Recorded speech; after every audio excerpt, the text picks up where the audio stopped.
Hello, everyone. It's Damon here with MBTV. I am a little under the weather today, so I apologize for a little lack of energy. I've spent the last few hours trying to muster up the strength to perform this live show for you guys as I've been kind of out for the last 2 weeks. So hopefully I can bring some content, some valuable information to you today, and we'll go from there. So that being said, let's start off with the concept of this video, the basic thing I've been reflecting on in the last 2 weeks, 3 weeks. And it's going to be dealing with negativity and dealing with people in your life maybe that are hard to work with. So I'm sorry, I'm kind of a mouth breather today, but I can only apologize so much. So anyway, all right. So I can tell you as I started my channel back in 2015, early 2015, I started off with going with the concept of what MBTI was about. One of my first videos was ESTJ versus ENTJ. And as I moved from that video, I created several other videos. And the other videos that I've created, I went on there and I started getting a little bit of negative feedback. And at first I was pretty professional about it. And I was in a decent mood and I could handle it. It wasn't a big deal. As I started getting more in abundance and I started creating more videos and more followers, I started getting people that liked me a certain way. They liked me in the way of, hey, this is they're kind of getting a perception of me. And back when I first started studying MBTI, there was a concept that it was, hey, you got to be this way because that's what your audience wants. And so I took that into heavy consideration, and I took that and I was like, okay, so sorry, I'm wiggling. I'm trying to get comfortable here. So I took that into heavy consideration and I said, okay, we have a perception that the audience expects. They like one video. So a group of the audience said, hey, I like this style of video. And then another audience liked this style and they hated this style. And ultimately I couldn't make both sides of the audience happy. And although I tried to make people happy by providing a little bit of entertainment, my sardonic sense of humor, my sarcasm, my mockery, the things that I do to provide entertainment to you guys at the same time providing value to you. And what that really resulted is like you get people who expect you to be a certain way. And so today's topic is I came across a few comments in the last, 2 weeks. And as I've been sick, it's kind of what I've been doing is reviewing these particular comments and going, okay, this is what I'm seeing. Sorry. So, and I'm seeing these people comment and say, hey, I like you when you were this way, or I like you when you were this way. Stop trying to dig into your FI. Stop trying to be this person that you're not and be the person that you are, and stop trying to cultivate who you are into something you're not. But the truth is we all get into MBTI for very specific reasons, right? The reason that we got an MBTI, most of us anyway, is to fully understand ourselves so we know where to improve. So I never really condone the use of MBTI as a tool for someone to jump in and say and look for a reason to excuse their behavior and say, this is the reason why I act the way I do. Right? It's never been an exception for that. It's never been something that I've tried to use as a justification for a certain behavior. I don't go online and I don't read the ENTJ profile and go, oh, I'm an ENTJ. That gives me permission to be a dick, right? I don't do that. I never did that. At one point, I think I tried to use it as an excuse to justify my behavior, but it's at the same time, I still wanted to improve. And I don't know if you guys can relate to that. I recently posted a video called the Dealing with Loneliness and the Pain video, which talked about a lot of the stuff that I went throughout my life. And it's obviously on the channel. I think it's one of the second to last videos before this one. So if you hadn't gotten a chance to watch that, I'm pretty happy with that video because it really revealed a side of me that I've been wanting to get out for a while. And it took me a long time to edit it. And so it was kind of a painful experience for me. So, but ultimately it was kind of the journey that I went through, and people saying that I've dealt with this part of me that we all have, right? And we have this inner potential that we want to cultivate.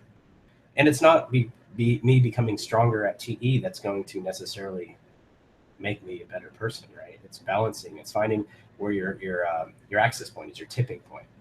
And it's touching base with each of your cognitive functions to identify with where your tipping point is. So for me, the tipping point was finding out where FI and SE kind of really were weak in me.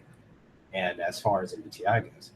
And what I discovered is that through this journey, that some people weren't very supportive of the fact that I'm making discoveries with myself. They wanted me to be a certain way, a certain presentation per se, a certain way they wanted me to appear, that I really wasn't ready to appear that way, or I wasn't ready to be that way. So because I felt like they wanted me to continue a behavior that I presented to them.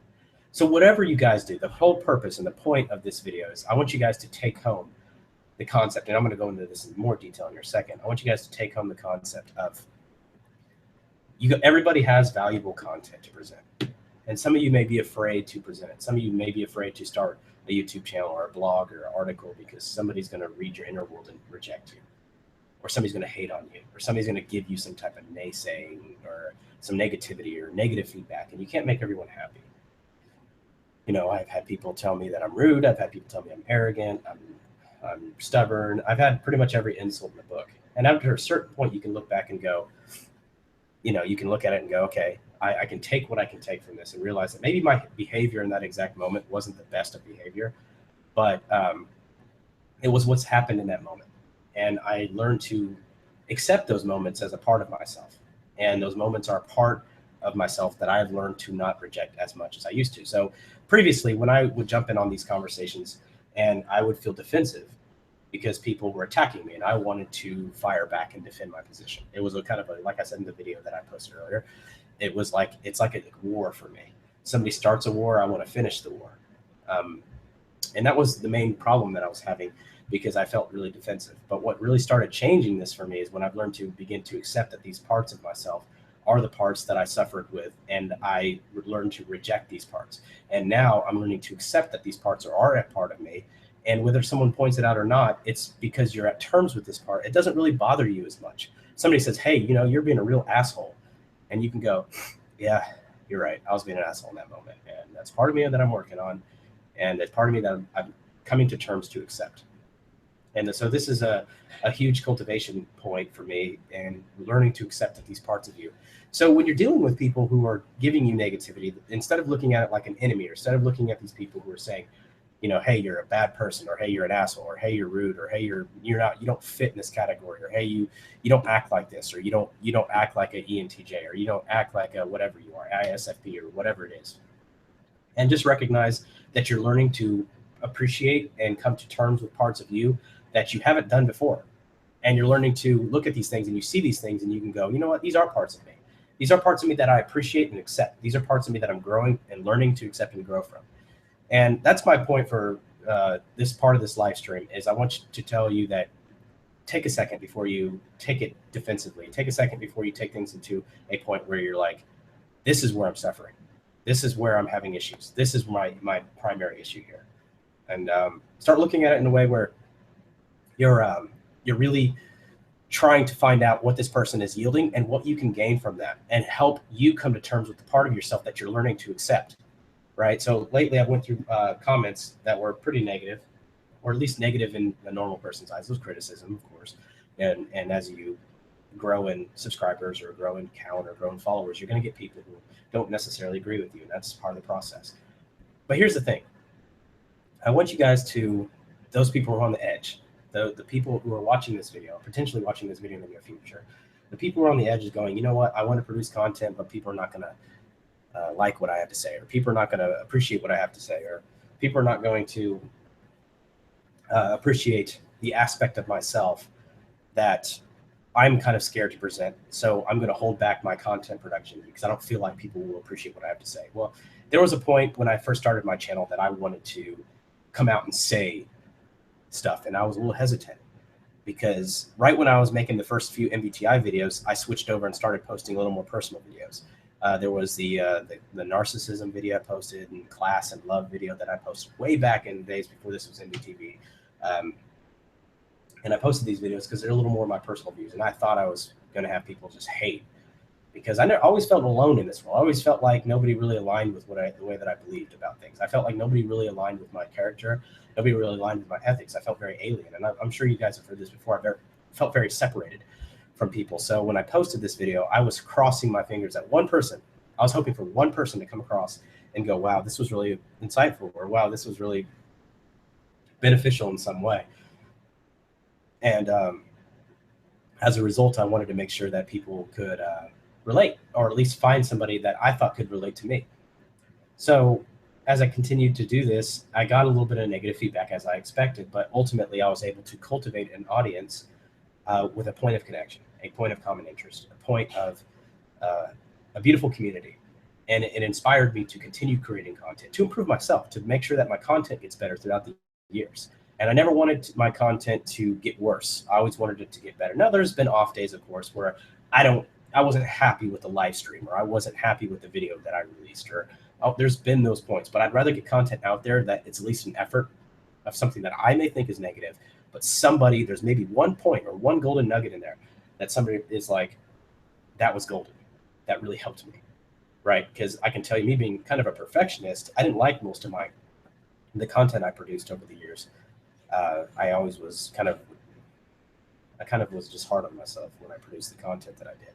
So as I've continued, I've deleted a lot of content, a lot of videos that I never published because I didn't like it. And then one point of me said, you know what, you got to stop doing that, because there's probably something in there that could really help somebody.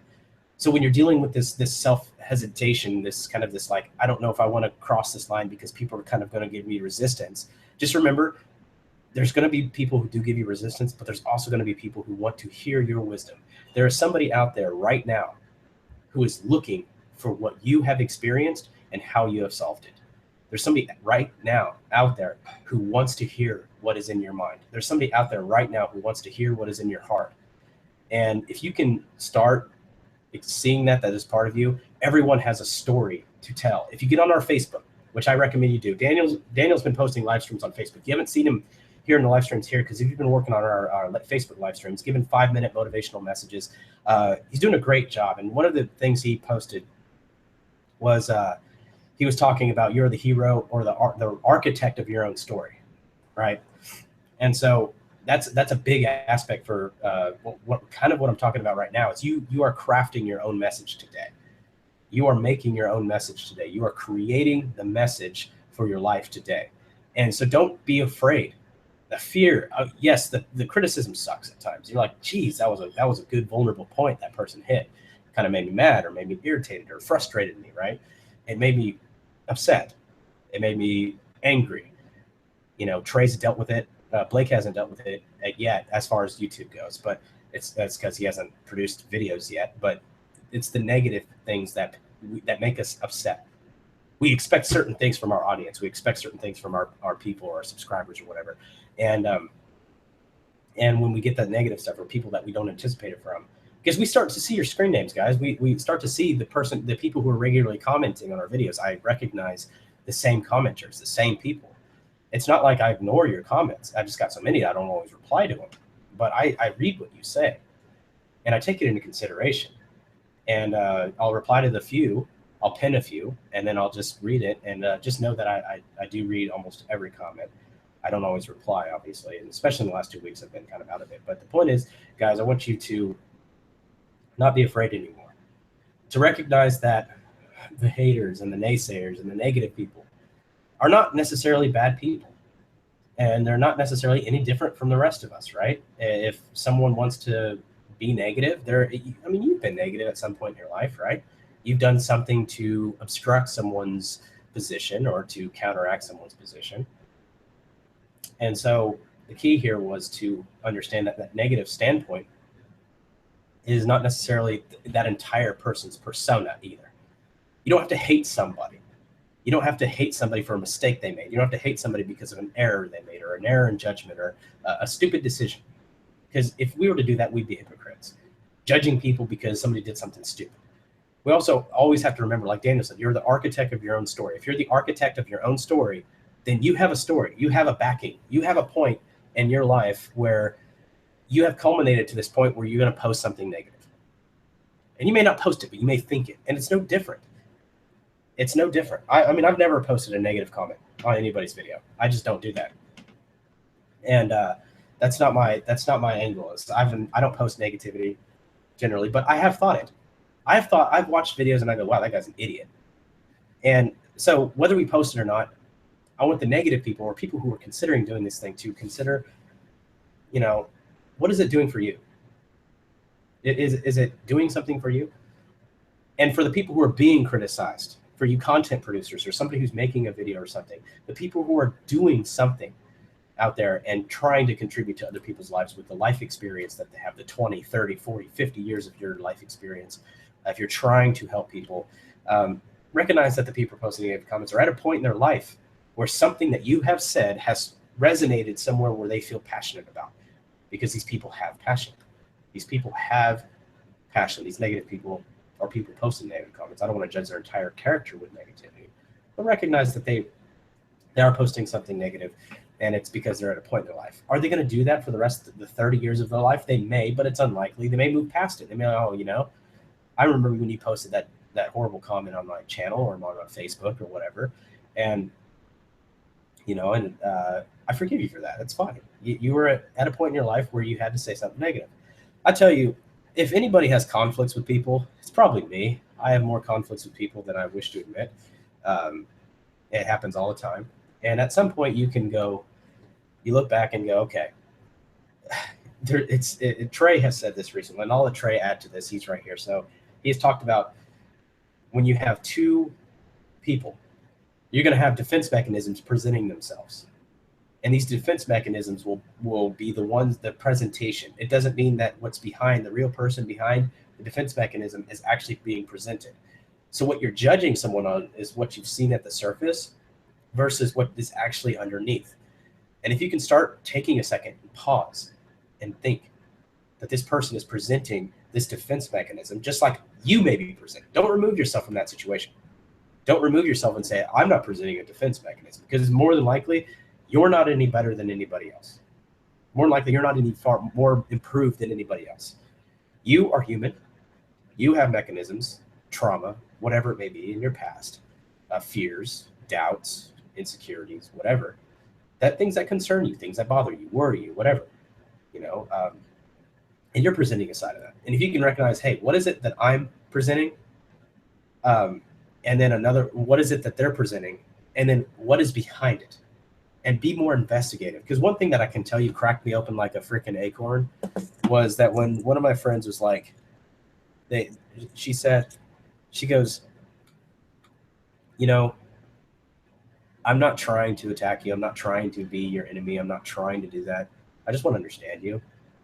And if you can recognize that, I know you're going to present these things to me, but I'm not judging you for what you're presenting to me. I'm actually judging you. I'm not even judging you. I'm looking past that. So that's the thing that really kind of cracked me open and made me think, wow, this person's not judging me for what I'm presenting, but actually trying to see me. Anyway, Trey, I'd like you to jump in if you can about the negative aspect of the presentation of defense mechanisms, kind of your experience. That would be helpful for this live stream. Yeah, no, so my thoughts, you can hear me, right? Yeah. All right, so my thoughts were that with Enneagram, you have different people and different, this is actually how I came on this realization. I just started realizing that you have people in the head sector, the heart sector, and the body sector. And they're all dealing with different feelings. You have one group dealing with shame, one group dealing with anger, and one group dealing with fear. And so I started thinking about how, like, I've seen certain conflicts that bothered me, and it kind of popped up in my head out of nowhere while I was thinking about Enneagram. And certain conflicts that, you know, I personally, like, really set me off. Like, I didn't want to talk to the person anymore. I didn't want anything. And those conflicts, I remember that, like, in the environment, there were probably 5 or 6 people. It was actually like a family, right? And that group of 5 or 6 people, I knew all their Enneagram types, and a lot of them were in the heart sector, and then there was one in the anger sector, and then there was me in the head sector. And I just noticed that a lot of the things that they were feeling, like they all had a different feeling they were dealing with. And it was really interesting to see them all work. You know, I had one of them was dealing with, you know, not necessarily being good enough, or I don't know, just all this other stuff. And then someone else felt unappreciated for all the things they do. Another person felt like they were never good enough, like no matter what they did. And the thing is, over time, like they're feeling with these people were primarily feeling shame. It was actually funny. I had a 2, a 3, and a 4, and they were all dealing with shame in different ways. And at some point, they all released, and it all came out. And when they do that, I started noticing that when I deal with shame, a lot of times I just tackle it.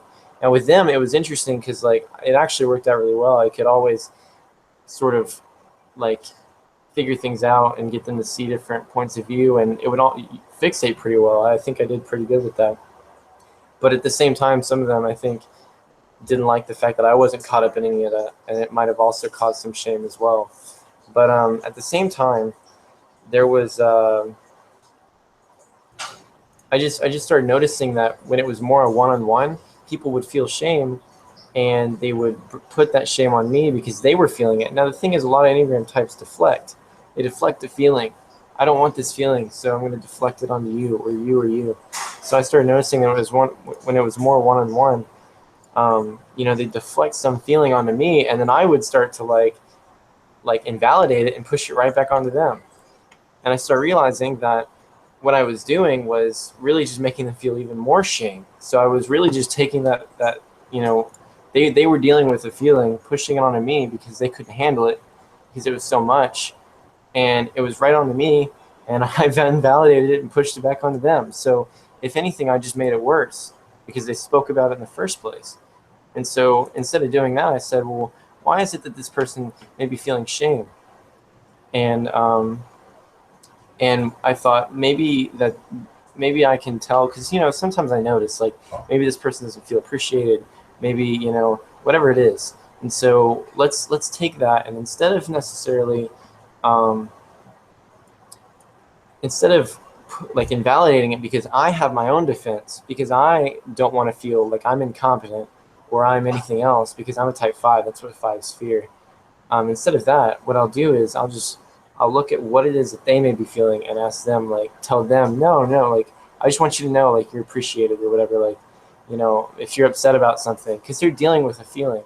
So I guess the main point is just that a lot of us, we have these defense mechanisms, and one person is presenting one defense mechanism, and that defense mechanism will set something off in the other person because they think that what the other person's getting at is something entirely different. But really, that person's just hurt. So it's just two hurt people that their hurt is hurting the other person. And it just keeps going and building and building and building. It's just ridiculous. Instead of like going straight through and saying like, no, I want you to know you're appreciated. You're, I'm glad you're here. Like, you don't have to worry about this. You know what I mean? Like, just stuff like that. And it really tears down the defense mechanisms and cuts right through. Okay. Trey, thanks. Blake, do you want to add anything to that? No, I'm still synthesizing Trey's information. I don't know how he just like comes up with all this stuff. He doesn't yeah. It amazes me. Perfect. Okay, so yeah, guys, if you see how these mechanisms come to play, and you see how these perspectives come to fruition, and you can start seeing how the role that they play in the human psyche, you can start actually taking a second to really realize that pretty much every interaction you have is going to be dealing with the presentation versus the actual person. And there's some people who have passed it. They're out there. I've met a few who have passed this defense mechanism portion of themselves, and they present their true self. But generally, it takes a position of spiritual consciousness, or at least to some regard, to experience that, to be able to see that. And generally, when you see it, it's there.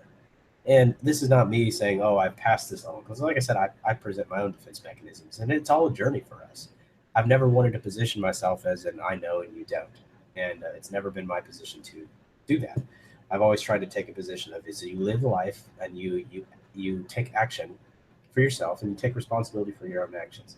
You take responsibility for the effect you have on others, and if it's not in synchronization with what you believe or your values or your ethics or what you believe when it comes to interpersonal communication, then you're taking a position of not being true to yourself. And this is not an FI-FE thing, which obviously I could dive into about FI and FE.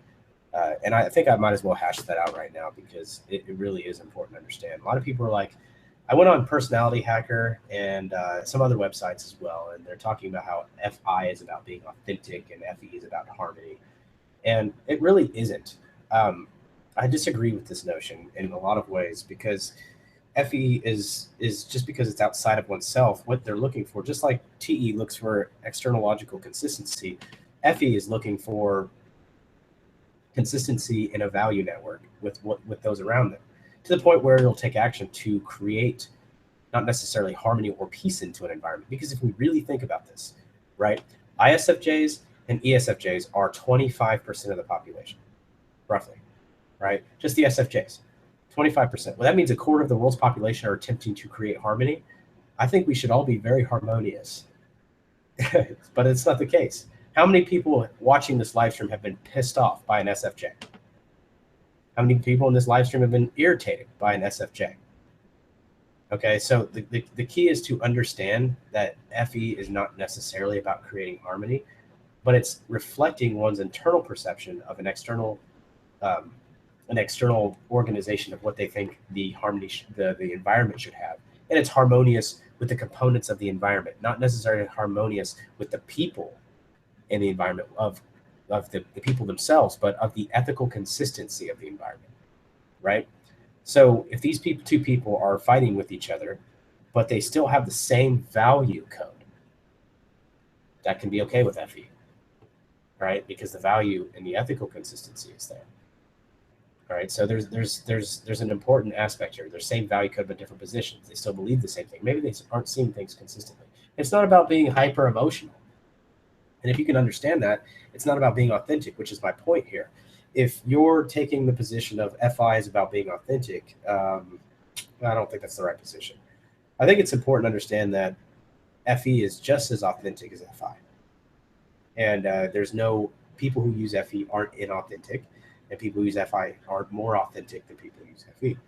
The difference is in what harmony they're seeking. FI seeks more of an internal consistent harmony with oneself, and these are the value codes I've taken from subjective experience that I haven't extracted, and the external harmony is not really necessary. The external ethical harmony is not necessary as long as it doesn't inflict me to change. This is where it's been misconstrued. What does this have to do with the point? The point here is about, these positions of understanding that, we've got the negative people who are commenting or saying something or stopping you from producing content or making you feel a certain way. And it's not because they're presenting something inauthentic to you. It's not because they're presenting a moment of, I wasn't myself, right? Which one of the MBTI authors, Naomi Quink, I think is her name, presented, she said, was that really me? As in, we're talking about the inferior grip, right? The inferior grip of the inferior function. And the issue with this position, not that it's her position necessarily, but the title of the book is, Was That Really Me? Everything you present is actually you. And we have built this society to position the negative things that we do, the negative actions as we do, and the things as they should not be a part of your personality and you need to eliminate them. The problem that this creates is it creates a position of, I don't value this part of me. I don't appreciate this part of me, because what we learned in NLP, guys, if you want to know more, set up a consultation. I'll talk to you about NLP all day. But what we learned in NLP is that every action you do has some type of positive intention. Every single action. It doesn't matter what it is. It has some kind of underlying positive intention. And if you can understand the positive intention behind an action, you can understand why the action's there. And you can actually replace the action that you condone as negative because you need to serve that positive intention. All right. So, for example, that also works for internal actions. Yeah. So, for example, let's say that your action is stealing food. The positive intention is you need to eat because you're trying to take care of your body. The action, stealing food, is maybe not your way of doing things. Maybe you don't agree with that position. Maybe you think that's unethical. Maybe you think it's wrong or whatever. But that's the action. So with NLP, you take that particular action, you solve the underlying issue in a different way. You program the mind to not rely on this autopilot, I'm going to steal food, but rely on a new action that you subconsciously input. All right. So if you can understand that people are taking these actions as a result of some kind of programming, and a result of what they're presenting, and the culmination of all their life variables, everything that's happened in their life, you can see why they react the way they do. You can see why we all react the way we do. We're here in this position of saying, I have this side of me that I don't like, and society's condoning it. It's telling us that that is a negative thing. You need to get rid of that. You need to get rid of that. Without rationale. The rationale is it's not acceptable. But according to whom? Right? If it's serving my needs, it's fulfilling that positive intention, it's unlikely that I'm going to change that behavior. I'm not going to change that behavior because it's serving that positive intention. So if you can look at the positive intention and go, okay, I see what the positive intention is. Now, I'm going to check the ecology of the new solution to make sure that it not only fulfills the positive solution or the positive intention, but it actually doesn't harm or affect my way of living or my life or anyone in my life in a negative manner, because then you're going to have a subconscious rejection of that particular new action, and it won't be programmed. So this is the concept, and you realize that everybody has a positive intention of what they're doing. So when I get a negative comment, the question I ask myself often, and I never get the answer because I don't know. I don't assume to know people's variables, their life stories. I like to jump to conclusions, but when they can prove me wrong, I'll pretty much listen. But they have a negative thing to say, and I wonder, what is this person trying to accomplish? Do they want me to change my behavior, really? Or do they want me to know that I've upset them? Do they want me to know that I've crossed them? Do they want me to know that I'm making someone's life more difficult? Or are they just projecting something onto me because they feel a certain way about a certain issue? Right? And this is true for a lot of people. It could be a multitude of perspectives. And I generally want to know what's actually happening.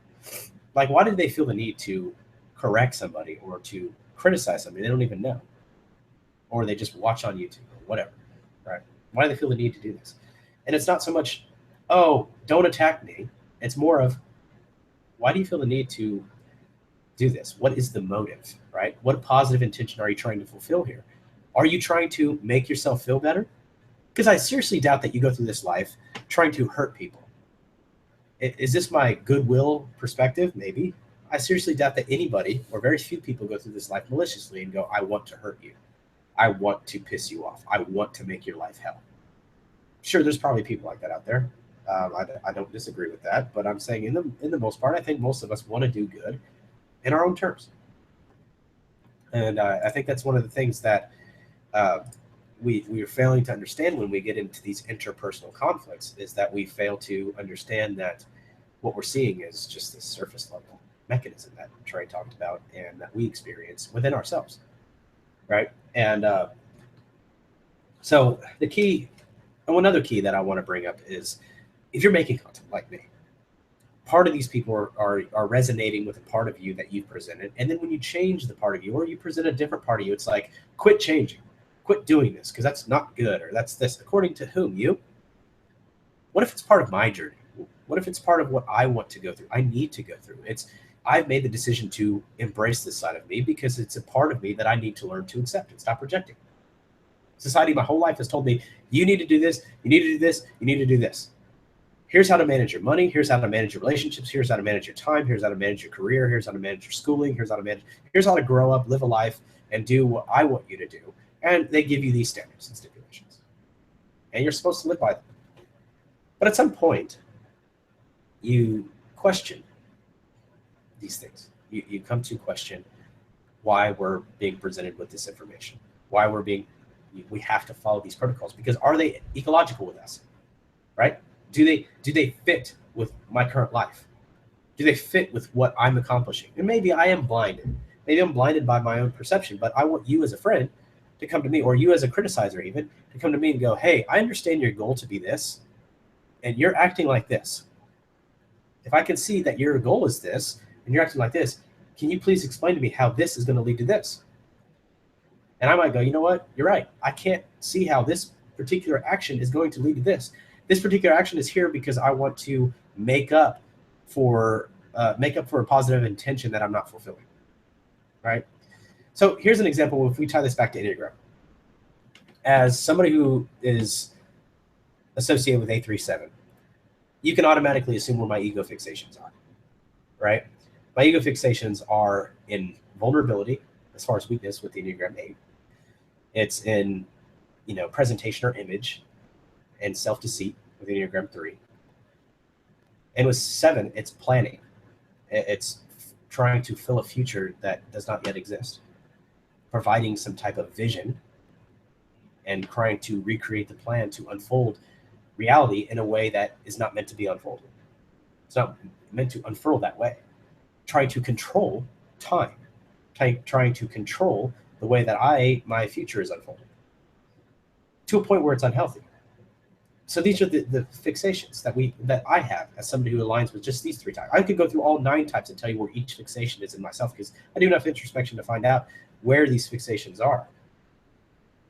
Right? So when we do this, we can start seeing how these particular Enneagram types, just in my tri-type, start to play a role. And you can go, okay, so if this person fears vulnerability and someone is trying to get to know this person naturally, myself, let's just use me as an example, Enneagram 8, somebody trying to get to know me, I am going to have a difficult time presenting my true self and as the fear of vulnerability, right? As far as what issues are personal and close to me, as far as what values I have in the sense of who I really am, right? There's this underlying fear of weakness. If I present this to you, you may use this in a way that puts my position at risk, right? You may use this in a way to elevate yourself above me. You may use this in a way to control me, right? And that's not what I want.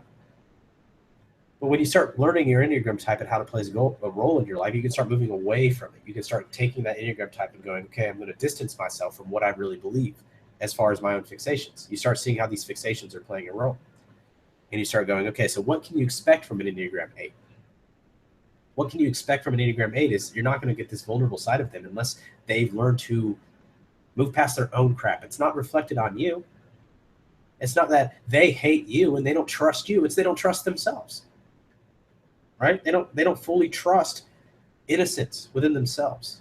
It's a very vengeful thing. When I was younger, some of you who know me would be surprised to find out how vengeful I really was. I did a little self-exploration while I was pretty much bedridden for the last 2 weeks, or so it felt. A lot of introspection, a lot of thoughts went through my mind. And some of the thoughts that went through my mind is how vengeful I really was when I was younger. It's like, if somebody wanted to cross me, it was trying to find a way to take them down, to find a way to execute justice, what I felt was right, what I felt had to be done. And there was this sense of sadism to it, to a point where this is what people were picking up on. Why are you so malicious? Why are you trying to destroy me? Right? They were picking up on this stuff when I was younger, and then I would get irritated because I knew that my core, I wasn't that way. But somewhere the fixation had consumed me as a person, and that fixation made me something I felt I wasn't at the time. So I tried to push this fixation away, and I tried to take this fixation and go, that's not me. That's just me being upset or emotional or whatever it may be. And but the truth is, that's not the way that I think you should handle these things. The truth is, you should handle these things by learning to come to terms with these parts of yourself. Come to terms with the pain of dealing with these particular aspects of yourself and dive deep. So when we look at the Enneagram of Virtues, which is the 9 points and the things you need, the virtues you need to fully break from your own ego, you have a path. Enneagram 9. Enneagram 9, the virtue is action. What I've noticed about 9s is I can literally tell a 9, hey, here's your homework. Here's what you need to do it. I can wait a week, 2 weeks, 3 weeks, 9 weeks. And what you find is the 9 goes, I get on the next call with the 9 and I'm like, hey, did you do your homework? They're like, well, I really couldn't do it. It was too hard, or it was difficult, or I couldn't really do this. And they're not taking action. They found a way to avoid taking action.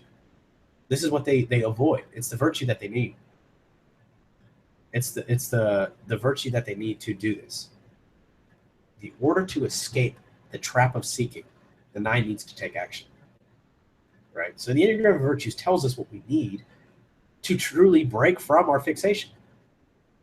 So when you're dealing with somebody who's presenting a side to you, realize that they're probably dealing with a fixation of their own. Realize that what you're dealing with is the false personality created by the Enneagram. And it hurts sometimes because sometimes they know where to hit you. It's like a good punch in a boxing match. You just know where to get hit. They just know where to hit you. They've done this for so long, right? We've done it. We know that, you know, that one special friend or that one special person in your life. I don't know if you know this, but it's like you just know the right thing to say to get under this person's skin. And you do it. Do it on impulse, do it on action, do it maliciously, whatever it is. You just know that one thing you need to say to really frustrate this person, to really get this person, take this person down. It's like that one comment that get people to react. And somehow subconsciously we seek it. We want to get that reaction. Why? Maybe we need to know that this person cares. Maybe we need something. Our fixation is wanting to withdraw that need, that positive intention. So maybe we want to know that person cares. So by saying that one thing, that means they care about our opinion, right? If we say that one thing and they react, I know that this person cares. So that positive intention is still fulfilled, but it creates conflict in the interim, right? So that's where you're going to see that. You're going to see that a lot. So for those of you who don't understand the Enneagram in the fullest capacity, I encourage you to schedule a consult. If you really want to start working with the ego, start understanding the freedom of ego. And there's a point where understanding is the beginning, and that's it. After understanding, there's a point where you don't really need to understand anymore. It's beginning to accept. You have this part, you recognize it there. Learn to accept that it's trying to fulfill a positive intention. That's it. For those of you who are struggling with that, I encourage you, schedule a consult. We'll be happy to do that. Consults are free. They're on us. We'll do what we can to help you. Get on our Facebook. There's plenty of tips. Daniel's working on a lot of mindset stuff on there. And he's doing a great job. You know, he's really trying to get into a lot of the psychological aspect that we've tried to achieve on live streams. But we get into getting these intense discussions, and we miss some of the important nuggets. So we encourage you to get on facebook.com/NBTV coach and like our page, because there's some good stuff Daniel's put on there recently. And we'll continue to post content on there in the future as well. So we'll try to get a little more avenues, different type of content. Okay, so remember that when you're dealing with people, I want you to recognize that it's not the people that we're dealing with, it's the mechanism, it's the autopilot. You know, when you look outside and you see a car, this is a good example. It's really basic. It's really, really basic. But like, okay, for some reason, when we're driving down the road, we feel like it's okay to cuss people out, to flip them off, to act like total dickheads, right? When someone cuts us off in traffic, like, screw you, I hate you, flip them off. And, you know, but then in real life, when someone cuts you in line, nobody acts like that. Somebody cuts you in line, you're like, hey, excuse you. That's it. There's not this overreaction. But what we're seeing is the car. We're not seeing the person that's actually in the car. We're seeing the car. I do this. I don't have extreme road rage, but I do this. Like, I'm like, wow, that guy's a dickhead, right? But we're not really seeing the person. Then I find out it's a girl. It's not a guy in the first place. It's a girl. But the thing is, I was the car. It's easier to treat. Yeah, it's easier to treat the car like a person because we can be rude to the car. It's okay because the car's not going to react. We can cuss the car out. But then when you take the cars away, you see the people. It's a lot harder to do that because there's a human element that's introduced, right? There's a much more profound element of human that we don't do that. So our behavior changes. It's the same thing with a bar. It's like you can act like a total slob and a freaking horrible person in a bar and talk to a girl like she's an object when you're in a bar. Oh, but if you do that anywhere else, you're the worst person on the planet. But a bar, it's somehow okay. Right? Because when you go into a bar, women are objectified. That's okay all of a sudden. Like you go into a club, they're objects now. You can't just say, hey, you know, my name's Damon and it's a pleasure to meet you, you know. You can't say that. Oh, that's too basic. But if you do that in a public library or in an art museum, it's okay. But a bar, oh, that's not how you do it. The girl's going to be totally rude to you. So all these are these preconceived notions. Not that they're all rude to you. make that disclaimer.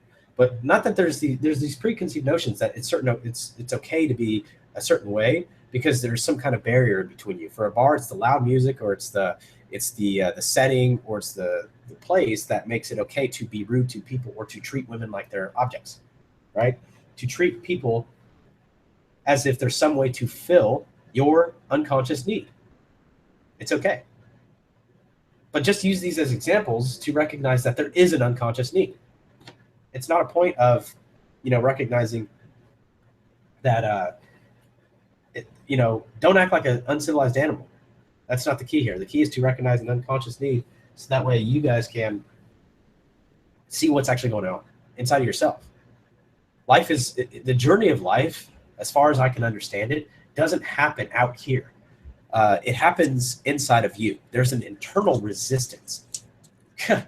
I'm telling you, I have more resistance than anybody I've ever met as far as resistance goes. I mean, geez, people ask me, like, how's your day? And I get irritated. Like, those certain things just irritate the crap out of me. That's resistance. The person that just wants to know legitimately how my day is, and I get irritated. The person legitimately wants to know the content of the story, and I get irritated. That's resistance, but it's internal resistance. It's me resisting something inside of myself. It's not because this person is asking me a question because they're genuinely concerned, right?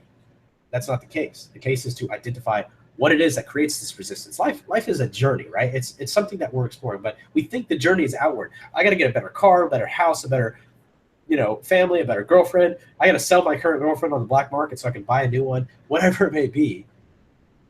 That's not how we're going to do it. That's not how you do it. The key is it's not something you fulfill outside of yourself. The key is figuring out what's going on here. So a lot of people may say, well, how do you know this works? It's because I've seen it. It's because I've watched it culminate, even in myself.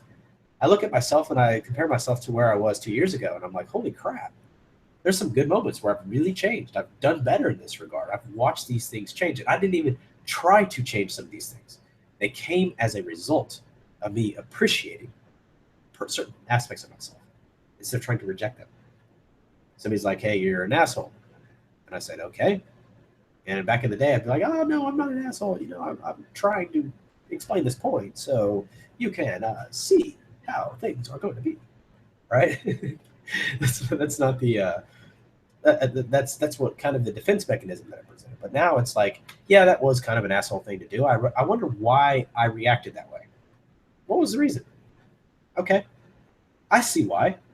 Because inside, I feel like there's a sense of control, right? In NLP, we call this a control attachment. And there's a sense of control. I feel like, I am going to be too vulnerable and you will try to control me. So I'm going to present a side to you that does not allow you to control me. And as a result, I feel rejected because you're not going to like me in the first place. But this is all self-culminating, right? This is all stuff that we create. And that's the aspect that I want you guys to understand as a take home from this video, is that we do this not to culminate we do this in a way to understand ourselves. We should understand our behavior versus trying to reject it, because society says, oh, you can't act like that. Our moms tell us, our parents tell us, don't act like that. You got to say to yourself, I'm acting like that because I'm fulfilling something in myself. But I've got to figure out what it is. And then I've got to judge for myself if that action is correct for what I'm trying to fulfill. If that action aligns with what I believe or what I'm trying to achieve. It's probably not a good thing if you've learned to be abusive to your romantic partner, whether it's verbally or physically or sexually or whatever. It's probably not a good thing in your life. It's probably not going to really help you for your goals. Now, if your goal is to go to prison or jail, then your action is justified, right? But whose goal is really to do that? Who wants to do that? So you got to think, okay, I'm doing this because why? Why? Why am I doing this? Okay, I see what I'm trying to fulfill. I don't feel understood, and this person is accusing me, and it's putting me in a light that I actually think resonates with me, and I actually see this side of myself, and it causes me great pain. And what I wish to do to myself, I'm going to wind up doing to this person because they're revealing something about myself that I didn't even know. That's a potential, right? Could be that. Could be a number of different things for different people, whatever. Case being that whatever the reason is, you see that part of yourself. So the key is they want to be understood. Does this justify the action? No, it doesn't justify the action. But the point is the action is trying to fulfill a subconscious intention, some kind of subconscious positive intention, which is I want to be understood. Now, you can actually think of ways to strategize and go, you know what? Well, how else can I fulfill this intention? How else can I actually be understood? How else can I actually get my romantic partner to understand me? Right? How can I get my romantic partner to understand me? Am I a poor communicator? And if so, maybe I should take classes in communication. Maybe I don't really understand myself, or maybe I'm presenting something incorrectly. Maybe that's my issue. Maybe I don't have the right romantic partner. Right? Maybe she's just not going to understand me. Maybe I have a defense mechanism that I'm presenting and she can't understand me because I'm not allowing her to understand me. I'm not allowing that vulnerability to be expressed because of some kind of defense mechanism. That's true for me. But my action isn't a result of abuse necessarily. My action is a result of carelessness for me personally. Right? Somebody starts getting vulnerable with me, I tend to subconsciously display a sense of carelessness. Like, I don't give a shit. This is what comes out. It's an action that I take to fulfill an unconscious positive intention. Right? And that positive intention is to protect me. And if we can understand that there's a different strategy for this, right? I've witnessed this in myself, and I said, you know what? I can fulfill that in a different way. How can I protect who I am from these people? How can I protect who I am from the pressure that's placed on me from person X, person Y, person Z? And that's what this is about. And if you can begin to understand the positive intentions behind your actions, you can actually learn to change the actions by looking at different strategies and programming them using NLP techniques. And to literally anchor them into your mind so that way you act on autopilot with a new strategy in place, but you have to check the ecology. Otherwise, you're going to get a subconscious rejection. So how does NLP work? Well, NLP works in a way to give you a new routine, a new algorithm to follow. Because in the moment, I'm telling you, if somebody hits that weak point, you're going to trigger usually, and that autopilot response, right? But really underneath, it's that positive intention. If you program a new autopilot response, the positive intention is still being fulfilled with a new strategy. And it's gonna change your subconscious algorithm to switch over to that new action. Right? That new action is going to be it's going to take place and take precedent in your life now. That new action is going to be the course that you take to be able to solve the issue that you need and fulfill that positive intention, but it's a new action. Right? I've witnessed this with my clients. I have seen this. Person comes to me and goes, I behave this way to this person and she doesn't deserve it, or he doesn't deserve it. He doesn't deserve me behaving this way, yet I do it and I can't stop myself. We do a little bit of work. We program a new strategy. Next session, oh my God, I can't believe that actually worked. I was a lot calmer. It just kind of brushed off. It felt like water down a duck's back. It just was gone. Right? That's the concept. It's a little free. And NLP is not going to take you to spiritual enlightenment necessarily, but it makes the path a lot smoother. Combining that with Enneagram is absolutely huge. Once you understand your Enneagram, you can use NLP to make the pathway a lot cleaner. Because otherwise you may be falling into an abyss of darkness trying to understand the unconscious depths of your ego attachments. Right? And your ego attachments may be your vanity, your appearance, your whatever it may be, seeking spirituality. Oh, you can be attached to being spiritual. That could be an ego attachment. Excuse me. You can be attached to that. So, all right. So I'm going to rant it on for a little bit. Trey, do you have anything to add?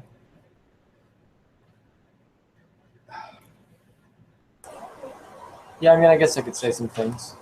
I was just thinking about some things that could probably relate. You know, I was actually thinking about Socionics a minute ago while he was talking.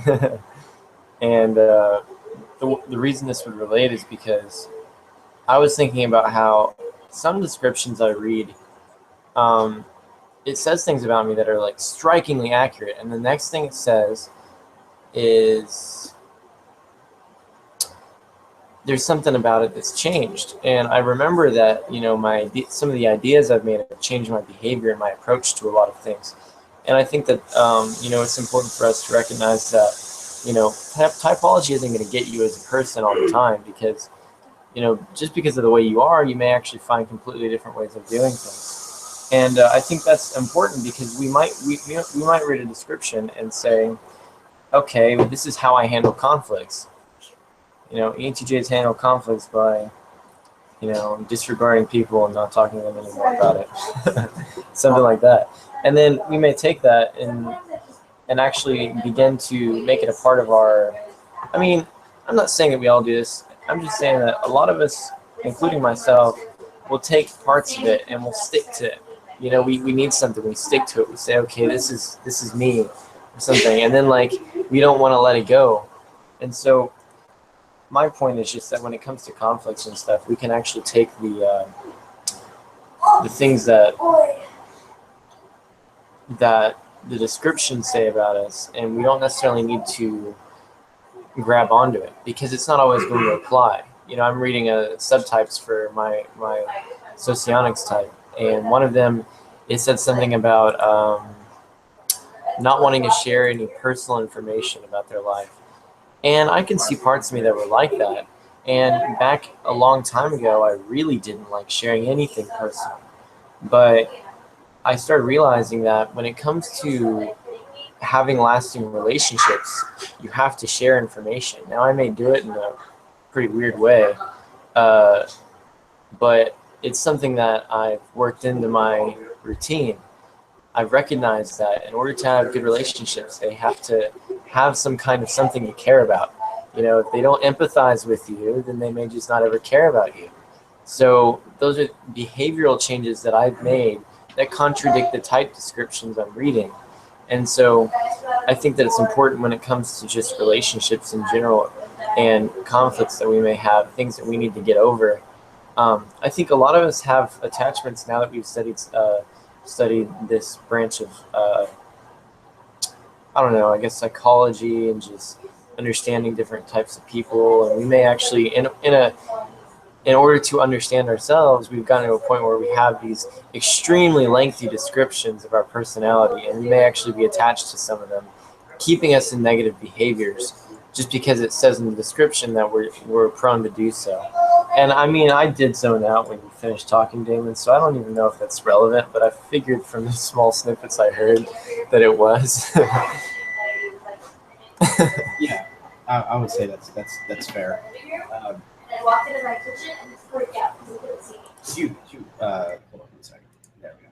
Okay, so you guys, if you have any questions on what we discussed today, I would say that, you know, feel free to post them. I'd like to be able to answer them now, ultimately, so that way I can make sure you guys are being addressed. Questions on mindset, negativity, anything, feel free to post. I'm gonna put up the closing statement here and saying that I hope this live stream did contain value for you guys. I'm sorry that I've been really under the weather. I feel like I can't even open my eyes. But I wanted to share this with you because of what I went through in the last couple of weeks of recognizing how these comments have taken place. But I can tell you the one of the biggest solutions, other than NLP, which was really helps me, is having somebody in your life that really can kind of attempt to understand you, right? And really wants to understand you, more so than somebody who just wants to get something from you, to fulfill something that they're missing. Because naturally, I thought that people were fulfilling something that I always thought that people were trying to fulfill something, like, hey, I'm a space filler for people, or some people have an ego fixation, a concept that they need to fulfill. Whether they're alone or bored, and I'm entertainment, because I can just spew off information. I can talk about this or talk about this, and then when their boredom is fulfilled, they give me the giant middle finger, you know. And so I thought that for the longest time, I thought that I was a space filler for a lot of people. I thought that people would go, "Oh, you're gonna fill this. You're gonna fill the space. You're temporary."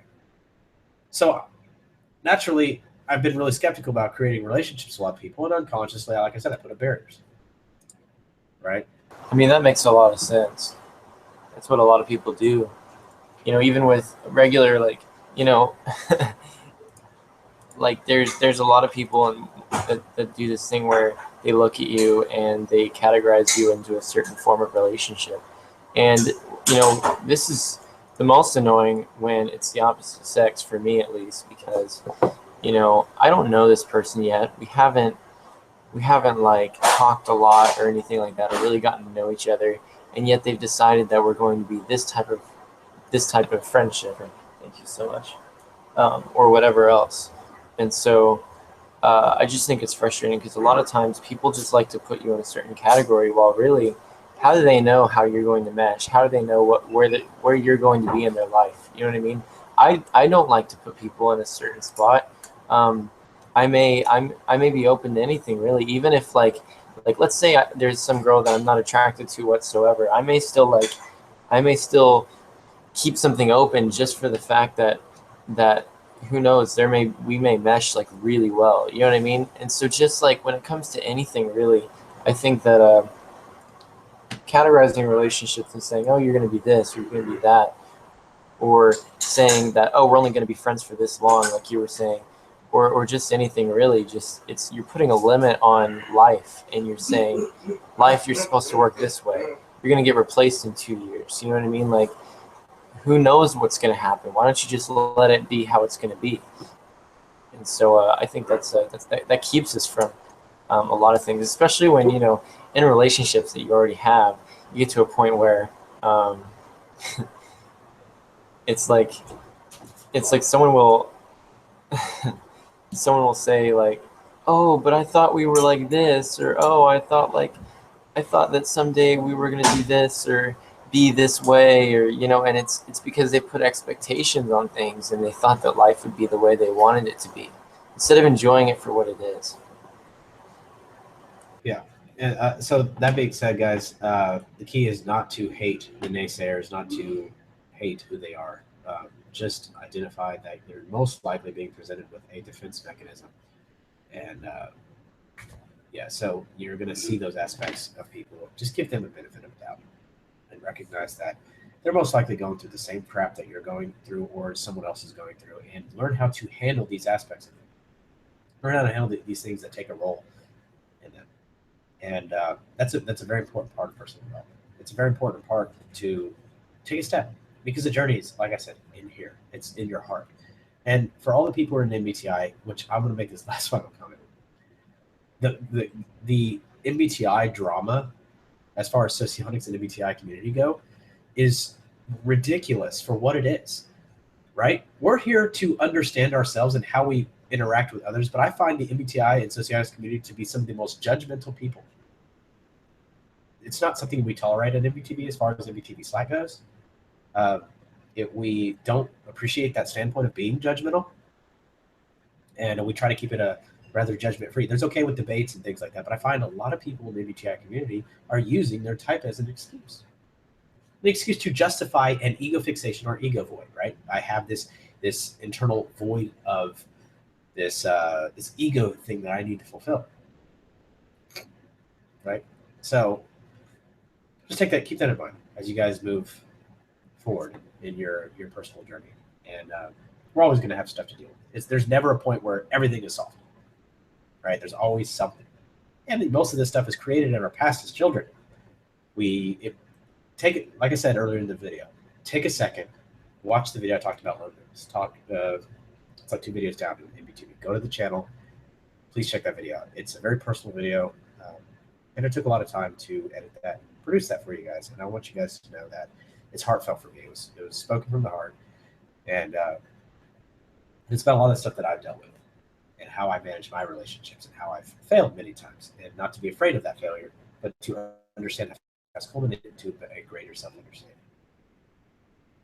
That being said, I bid you guys farewell. Have a good night, and we'll see you Wednesday. Take care.